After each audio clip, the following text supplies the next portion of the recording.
প্রাচীনকাল হতেই বাংলা আরও অনেক কিছুর মতো জাহাজ নির্মাণেও ছিল সুদক্ষ।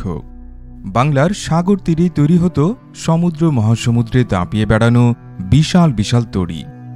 সপ্তদশ শতকে তুরস্কের সুলতানের জন্য যুদ্ধ জাহাজ তৈরি করেছিল চট্টগ্রামের জাহাজ নির্মাণকারীরা। মুঘল আমলেও বাংলার জাহাজ বিশ্বজোড়া খ্যাতি অর্জন করেছিল। ব্রিটিশ আমলেও অব্যাহত ছিল সেই ধারা। কালের বিবর্তনে সমুদ্রের উপর ভেসেছে ধাতব ইস্পাত, কাঠের জাহাজও ডুবেছে কালের অতলে। বাংলার জাহাজ নির্মাণের সুদক্ষ হাতে জমেছে ধুলো। তবে জাহাজ গড়ার সমুদ্রতট আজ আবার বিশ্বখ্যাতি পেয়েছে।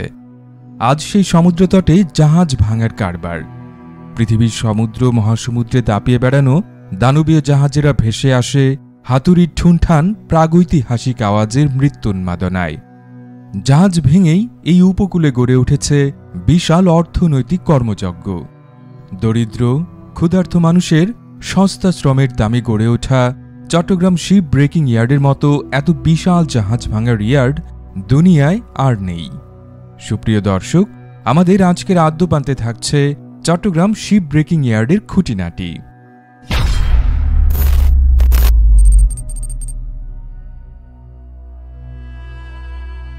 উনিশ শতকের আগেও সমুদ্রের জাহাজগুলো ছিল মজবুত কাঠের তৈরি। সে জাহাজগুলো অচল হয়ে গেলে পুড়িয়ে ফেলা যেত কিংবা সমুদ্রে ডুবিয়ে দেয়া যেত চাইলেই। কিছু কিছু ক্ষেত্রে পুরাতন কাঠ বাছাই করে পুনঃব্যবহারের নজিরও তখন ছিল। কাঠের জাহাজকে সরিয়ে সমুদ্রে ভাসল ইস্পাতের জাহাজ। এই জাহাজগুলো পরিত্যক্ত হয়ে গেলে কাঠের জাহাজের মতো পুড়িয়ে কিংবা ডুবিয়ে দেয়া যেত না।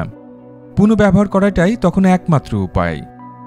19 শতকের শেষের দিকে জার্মানি, ইতালি, নেদারল্যান্ডস এবং জাপান সহ আরও কিছু দেশ জাহাজ পুনঃব্যবহারের জন্য পুরাতন জাহাজ কেনা শুরু করে। খুব দ্রুতই জাহাজ ভাঙা পায় অর্থনৈতিক গুরুত্ব। পৃথিবীর বিভিন্ন সমুদ্র উপকূলে একে একে গড়ে উঠতে থাকে শিপ ব্রেকিং ইয়ার্ড। শ্রমিকের মজুরি ও অন্যান্য ব্যয়ের উপর নির্ভর করে কখনো কোনো শিপ ব্রেকিং ইয়ার্ড জাহাজ ভাঙার প্রধান কেন্দ্র হয়ে উঠত, আবার একই কারণে কেন্দ্র বদলও হতো। বিংশ শতাব্দীর শেষ ভাগ পর্যন্ত উন্নত দেশগুলো যেমন যুক্তরাজ্যে জাহাজ ভাঙার কাজ চালু ছিল। পরিবেশগত ঝুঁকির কারণে উন্নত দেশগুলো জাহাজ ভাঙার কাজ থেকে সরে আসে। জাপান, হংকং, কোরিয়া, তাইওয়ান এবং চীনের হাত ধরে এই শিল্প পূর্ব এশিয়ায় ব্যাপকতা লাভ করে। দক্ষিণ তাইওয়ানের বন্দরনগরী কাওশিয়ং 1960 থেকে 70-এর দশকে সবচেয়ে বড় শিপ ব্রেকিং ইয়ার্ড ছিল। তারপরে একটা সময় পূর্ব এশিয়াতেও মজুরি বেড়ে গেল। পুরাতন জাহাজের সব যাত্রা এগিয়ে আসতে থাকল দক্ষিণ এশিয়ার সাগর উপকূলে। পাকিস্তানের গাদানি শিপ ব্রেকিং ইয়ার্ড হয়ে উঠল তখনকার সময়ের সবচেয়ে বড় জাহাজ ভাঙার ইয়ার্ড।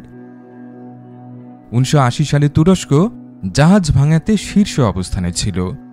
1990 সালে চীন এবং দক্ষিণ কোরিয়া যৌথভাবে এই জায়গা দখল করে। 80-র দশকে শিল্পোন্নত দেশগুলোতে বিপজ্জনক বর্জ্য নিষ্কাশন ব্যয় ব্যাপকভাবে বেড়ে যাওয়া এবং পরিবেশগত নিয়মকানুন কঠোর হয়ে গেলে জাহাজ ভাঙার কেন্দ্রগুলো গড়ে উঠতে থাকে দক্ষিণ এশিয়ায়। গুজরাটের আলং শিপ ব্রেকিং ইয়ার্ডে এই সময়ে বেশিরভাগ জাহাজ ভাঙা হতো। কিন্তু ভারতে ইস্পাতের বিকল্প যোগান থাকায় এবং পরিবেশগত ঝুঁকি বিবেচনায় ভারত কিছুটা জাহাজ ভাঙা কমিয়ে দেয়। চীনও পরিবেশ দূষণ রক্ষায় জাহাজ আমদানি কমিয়ে দেয়। এই সুযোগে বাতিল জাহাজগুলো খুঁজে পায় নতুন কবরগাঁ। 2 দশক ধরে ভারত ও চীন জাহাজ ভাঙায় শীর্ষস্থানে থাকলেও গত কয়েক বছর ধরে শীর্ষস্থান দখল করে আছে বাংলাদেশ। তখনও বাংলাদেশের জাহাজ ভাঙার সামর্থ্য ততটা হয়ে ওঠেনি। 1960 সালের ঘূর্ণিঝড়ে সীতাকুণ্ডের সমুদ্র উপকূলে আটকে পড়ে একটি গ্রিক জাহাজ। 5 বছর পড়ে থাকার পর 1965 সালে চিটাগং স্টিল হাউস জাহাজটি কিনে নেয়। সেই প্রথম জাহাজ ভাঙা গড়ার খেলায় সেদিনই সীতাকুণ্ডের তীরে নোঙর ফেলেছিল আগামী সবচেয়ে বড় শিপ ব্রেকিং ইয়ার্ড। বঙ্গোপসাগরের তীরে চট্টগ্রাম শহরের ঠিক উত্তরে সীতাকুণ্ডর ভাটিয়ারি থেকে কুমির পর্যন্ত প্রায় 18 কিলোমিটার এলাকা জুড়ে চলে জাহাজ ভাঙার কার্যক্রম। এখানে আনুমানিক প্রায় 150-টির মতো শিপ ব্রেকিং ইয়ার্ড রয়েছে এবং এর মধ্যে 50 থেকে 60টি সারা বছরই সক্রিয় থাকে। দারিদ্র্যপীড়িত বাংলাদেশের উপকূলীয় মানুষদের জন্য এটি আজ অত্যন্ত গুরুত্বপূর্ণ আয়ের উৎস হয়ে উঠেছে। জাহাজ ভাঙার ফলে প্রচুর কর্মসংস্থান সৃষ্টি হয়েছে। সমুদ্র উপকূলের প্রায় ৩০ থেকে ৫০ হাজার মানুষ সরাসরি জাহাজ ভাঙার সাথে জড়িত।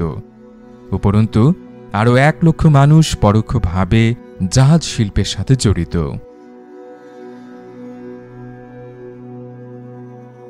সমগ্র বিশ্বের সমুদ্র মহাসমুদ্রগুলোতে আনুমানিক ৪৫,০০০-এরও বেশি বিভিন্ন রকমের জাহাজ ভেসে বেড়ায়, যার মধ্যে প্রায় ৭০০টি জাহাজ প্রতি বছর ব্যবহার অনুপযোগী হয়ে পড়ে।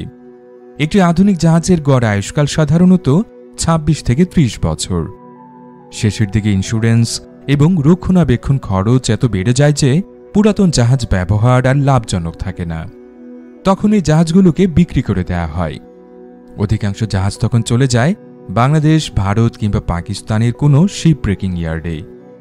সবচেয়ে বেশি ভাঙা হয় বাল্ক ক্যারিয়ার, তারপর কন্টেইনার শিপ ও অয়েল ট্যাঙ্কার। জাহাজের আকার এবং মানের উপর ভিত্তি করে একজন শিপ ব্রেকিং ইয়ার্ডের মালিক সাধারণত একটি জাহাজ ৫ থেকে ১০ মিলিয়ন ডলারে কিনে থাকেন। জাহাজ অনেকটা হাতির সেই প্রবাদের মতো, মরলেও লাখ টাকা, কারণ একটি জাহাজের প্রায় ৯৫ ভাগই পুনঃব্যবহারযোগ্য। মূল্যবান ইস্পাত, চিমনি, বিভিন্ন ধরনের আসবাব, শোপিস, ধাতব তার, জেনারেটর, ফ্রিজ, বিভিন্ন ধরনের লাইট, সিঙ্ক, টয়লেট, এমনকি প্রতিটি নাটবল্টু বাজারে বিক্রি হয়। বাংলাদেশে লোহার আকরিকের কোনো খনি নেই। বর্তমানে বাংলাদেশে স্টিলের চাহিদা রয়েছে প্রায় ৫০,০০০ টন। দেশীয় ইস্পাত শিল্পের জন্য বাংলাদেশের কাঁচা মালের ৬০%-এরও বেশি সরবরাহ করে এই জাহাজগুলো, যা সরকারের জন্য বিশাল পরিমাণ রাজস্বেরও উৎস। বাংলাদেশের রড তৈরির কারখানাগুলোতে এখনও কাঁচা মালের একটা বড় অংশের যোগান দেয় জাহাজ ভাঙা কারখানাগুলো। ক্রমবর্ধমান ইস্পাতের চাহিদার বিপরীতে আমদানি ব্যয় কমে যাওয়ার কারণে সাশ্রয় হচ্ছে বিপুল পরিমাণ বৈদেশিক মুদ্রা। বর্তমানে এই ব্যবসার আকার প্রায় ৮,০০০ কোটি টাকা। ২০১১ সালের মার্চে সরকার জাহাজ নির্মাণ, জাহাজ ভাঙা ও জাহাজ পুনঃপ্রক্রিয়াজাতকরণকে শিল্প হিসেবে ঘোষণা করে। বিশ্বের সবচেয়ে ঝুঁকিপূর্ণ কাজগুলোর মধ্যে জাহাজ ভাঙার কাজ অন্যতম। চট্টগ্রাম শিপ ব্রেকিং ইয়ার্ডে এর ভয়াবহতা আরও প্রকট। প্রায় খালি হাতে হাতুড়ি দিয়ে তারাই অসাধ্য সাধন করে, যার ফলে গড়ে প্রতি সপ্তাহে একজন শ্রমিক মারা যান, প্রতিদিন অন্তত একজন আহত হন।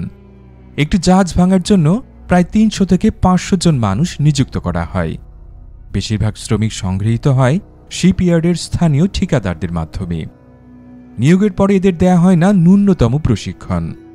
এদের সাথে কর্তৃপক্ষের সাধারণ কোনো চুক্তিও থাকে না। অনেক সময় শ্রমিকদের হেলমেট, নিরাপত্তার জুতা বা চশমাও দেয়া হয় না।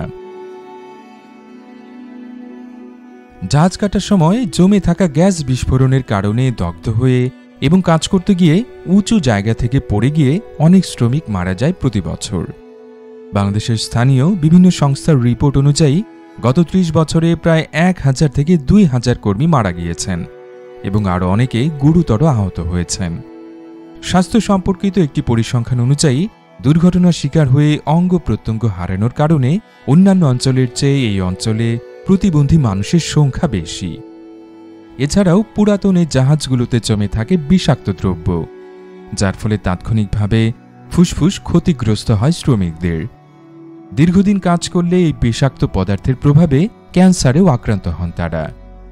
এত দুর্ঘটনা প্রবণ হওয়া সত্ত্বেও প্রায় ৮৬.৪৪% শ্রমজীবী মানুষ এই কারখানাগুলো থেকে কোনো ধরনের চিকিৎসা সুবিধা পান না।